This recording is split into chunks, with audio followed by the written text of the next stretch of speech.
Today is Monday, January 26th, and welcome to the first ever In the Snow podcast, a little switch up of the scenery of the In the Huddle podcast. I'm your host, Cain White. We are live from the backyard of the In the Huddle studio here in Manila, Arkansas, where, according to my Weather Channel app, it is a balmy 16 degrees with a wind chill of 5 degrees. So embracing the elements for episode 14 of the In the Huddle podcast. I put a poll on my Instagram story when Winter Storm Fern hit here in Northeast Arkansas, asking my followers, should I record a podcast in the snow? And it got a resounding yes. 100% of the people that answered the poll said yes to that question. So here we are, giving the people what they want with episode 14. A little switch up of the scenery just to embrace the elements. Like I said, why not? Like I mentioned, had a pretty big winter storm hit in the Mid-South and really all over the United States recently. I'm pretty sure everybody's aware of that by now. But I'll tell you what, of 28 years of living here in Northeast Arkansas, it might be the best snow that we've ever gotten. We tend to get a lot of ice and a lot of sleet, but man, what a beautiful snow that we got. And we were prepared for this. Shout out to my guy, Ryan Vaughn, who's been on the podcast. He did a fantastic job of forecasting this and having people prepared for what was going to hit us. And with constant updates and transparency, he did a wonderful job. So shout out to Mr. Ryan Vaughn on having us prepared for this winter storm. I feel that here in Northeast Arkansas, we got the good side of things because I've seen reports from Mississippi and Tennessee, really, really rough part of this storm hit there, and a lot of ice in those areas. And so thoughts and prayers to those affected in Oxford, Mississippi, and Nashville, Tennessee, and everywhere else in between. They got hit hard by the ice part of this storm. So regardless, excited to bring you episode 14. Flying solo today just because there's a lot to talk about. There's a lot going on in the sports world and just the world in general.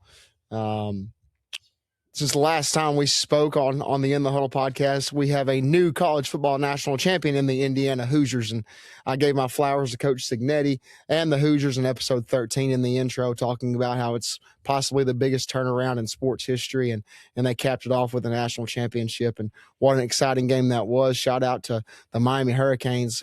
What a fantastic football game to watch. Really, really enjoyed watching that battle of two really good teams. And I'll tell you what, Fernando Mendoza, I didn't do a whole lot of research on him. Hadn't been keeping up with him throughout his Heisman winning season, but that's a guy that you would want to coach. That's a guy that I want to have on my team. He's a warrior. He plays extremely hard. He's a fantastic leader. He speaks well and carries himself the right way. And so he gained a fan in me with the way he battled at the end of that national championship, the epic run, which truly was a Heisman moment, even though he's already won the Heisman, diving into the end zone after just getting pinballed around.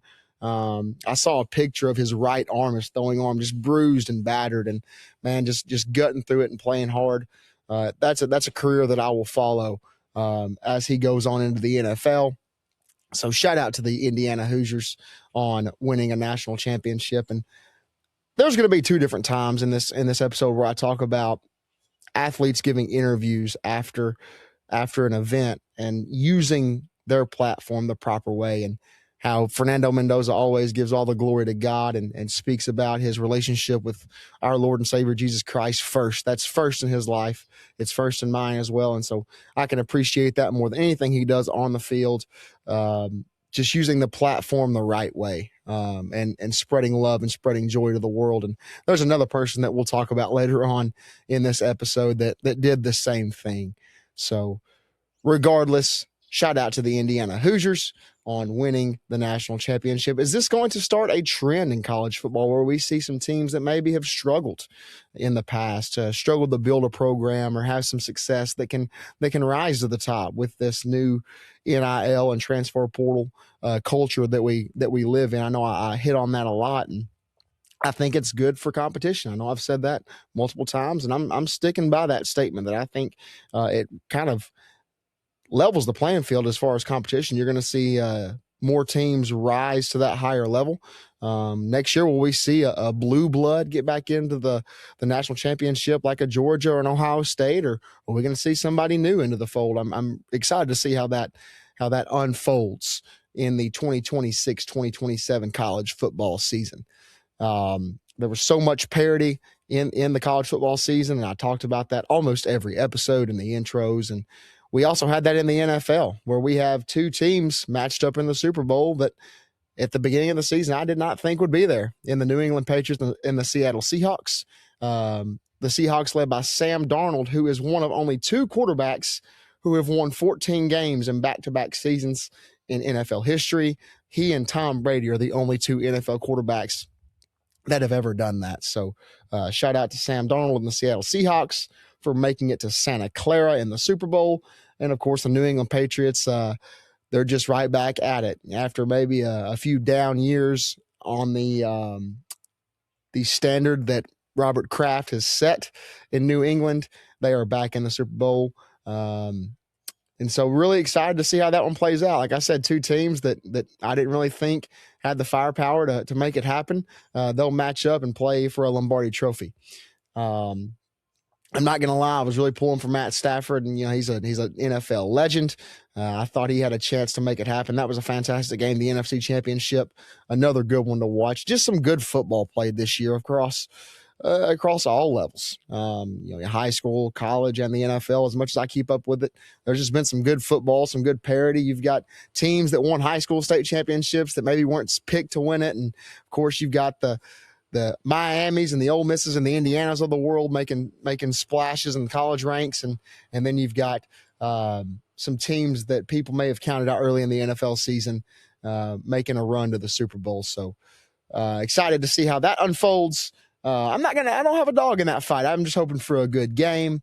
I have really no ties to either NFL team in the Super Bowl. So just ready to see how it turns out. Hoping for a tough fought game there in Santa Clara. This past weekend during Winter Storm Fern, when we're all cooped up, and my father-in-law and we were hanging out in his shop and watching a little bit of college basketball, and realized that there was a UFC fight. And look, I'm not a big UFC guy. I'm not really into boxing or any type of fighting for that matter. Don't really know why, but I've just never really gotten into it. But this UFC event was not a pay-per-view event for the first time maybe ever. I'm not quite sure, and maybe that's why that I've never watched it, because I didn't want to pay that $80 pay-per-view fee. But this one was streamed on Paramount Plus, and so I tuned in, and Paddy Pimblett and Justin Gaethje fought in the main event in Las Vegas of the UFC event this weekend.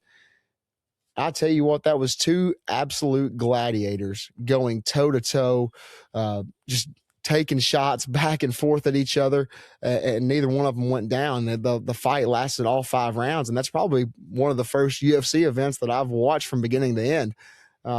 Justin Gaethje, the American, he took the win over Paddy Pimblett, who's from England, and Paddy Pimblett had this huge following of people, and he's got a great personality about him, and what I was most impressed with, other than his post-fight interview, which I'll talk about, was he took 148 strikes to the head and did not get knocked out. That was quite impressive.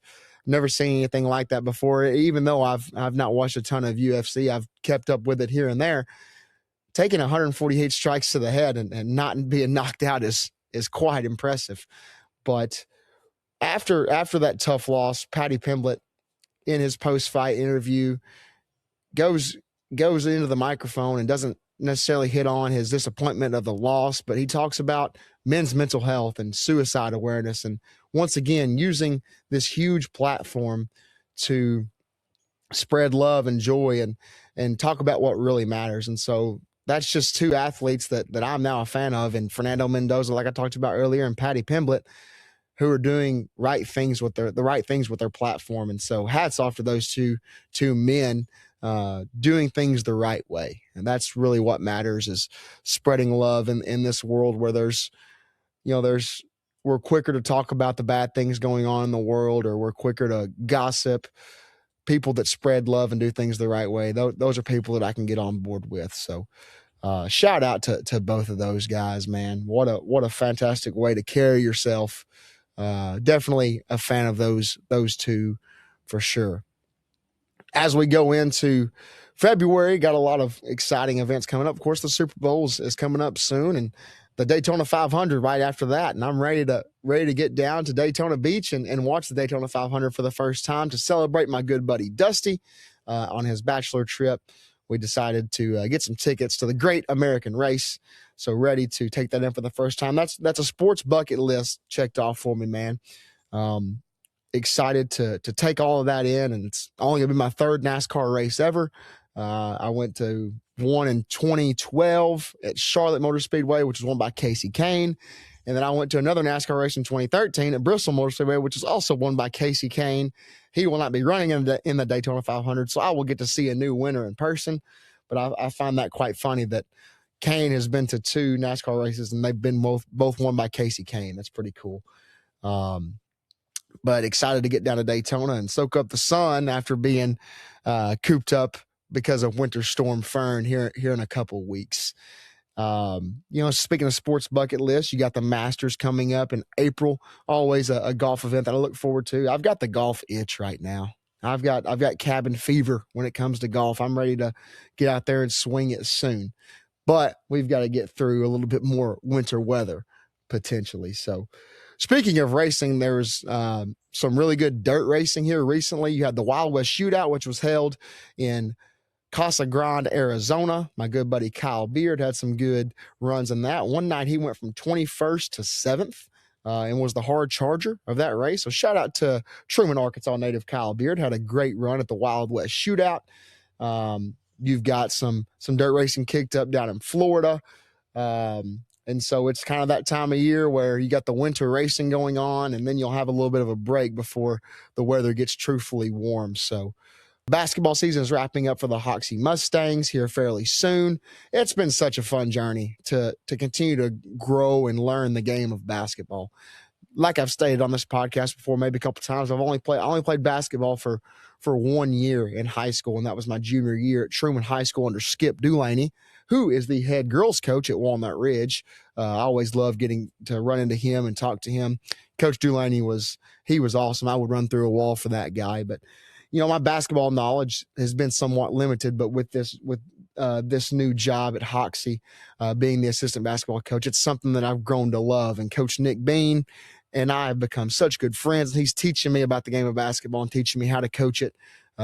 He's got an abundance of basketball knowledge and does things the right way. But I've really enjoyed coaching basketball and kind of being that hype guy on the bench and doing my best to motivate kids on the basketball court the way I do on the football field. Kind of two different sports, obviously, but I try to be the same type of coach in both areas. It's been a ton of fun. And so after basketball season, what you're going to see is I won't be coaching any spring sports. So I think you'll see a little bit more podcast content coming in the spring. Hopefully we can nail down some really cool guests. I've got some guys that I'm excited to reach out to, and hopefully we can have some really cool conversations in the spring. We're gonna shoot to have one episode per week in the spring, just because my schedule will be a little bit more laxed in the spring. Just not having to coach a sport. Starting in the middle to the end of February is when basketball season will end. So you'll see podcast content jump up quite a bit in mid to late February. After Daytona, I've got the trip to Germany for spring break to see my good buddy Rasmus, who was a foreign exchange student when I was a junior in high school. And so excited to see him in Hamburg, Germany over spring break. But that might be a week where there's not a podcast just because I'll be on a different continent. But other than that, you should expect to see one podcast per week. So last March, I Spent a day with my good buddy Jordan Blasco, my buddy Gunnar Cook, Austin Williams, and Braden Brewer over at Jordan Blasco's house watching some college basketball back in March. And something came over us. We were just having guy talk, just talking about sports. And for some reason, we had this idea we would want to see how long it would take us to name 1,000 different athletes that played at the college or professional level. And we couldn't name guys back to back. We couldn't name the same athlete. We kind of went in a circle.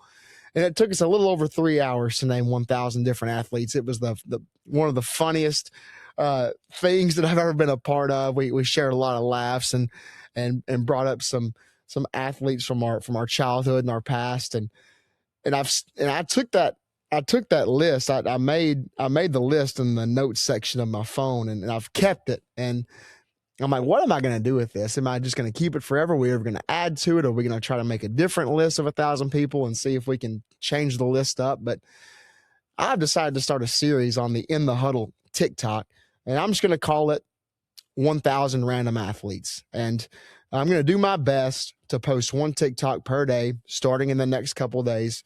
Spin a wheel 1 through 1,000, whatever number it lands on. Look up that athlete in that notes section of my phone, and then see how much off the top of my head I can talk about that athlete, where they went to college, who they played for professionally, where their hometown is, what sport they played, just maybe some stats. Try to name as much as I can off the top of my head. And then if I know nothing about that athlete, I'll just simply hit a Google and talk about them. And so I really look forward to doing that series on TikTok. So if you're not already, follow In the Huddle on TikTok to see that cool content, to switch it up. Might have to throw one of those on a podcast one day. So looking forward to starting that series here pretty soon. So yeah, be sure to look for that on the In the Huddle TikTok. Also be looking for merch. Going to start a merch website here in the spring. And so I'm going to try to do some hats, hoodies, t-shirts, finishing up the original hoodie order with my good friend Tyson Franks out of Batesville, Arkansas. Had some complications, not on his end, not on my end, but Tyson's done a great job on those hoodies that we put together back in the fall. And so finishing that up. And once we get that finished up, look for some new merch to roll out pretty soon. This has just been so much fun to do this podcast. It's just become a hobby of mine. And now that the technical aspects of things have smoothed over, figuring out how everything really works and editing, it's turned into quite the hobby. And so we're not going anywhere anytime soon. I know I've said that a lot. So, but look for some merch here in the spring. If you have any ideas for designs, heck, shoot me a message on Instagram or Facebook. I'm open to any ideas of what you may like. So any and all ideas are accepted and will be reviewed. So looking forward to throwing some more merch out very soon. So thank you for joining episode 14 of In the Huddle. Short solo one today. Gonna go shovel off the driveway for the wife and myself to make sure that we can get out of there. The official measurement, by the way, of Winter Storm Fern here in Manila before the sleet fell late Saturday night into Sunday, my measurement in the middle of the yard was 7 inches. So, like I said, quite the snow we got here in Northeast Arkansas. Look forward to bringing you episode 15 very soon. Look forward to everything that's going on in my life, and just a blessed individual that I'm able to use this platform to maybe make someone laugh or spread a little love. So just thankful for everyone that's allowed me to do this and has helped me along the way, and look forward to putting out more content soon and more content more often. That's what I'm really, really looking forward to. Is to putting out more podcasts more often. So you'll see that in the spring. But until then, we'll see you next time.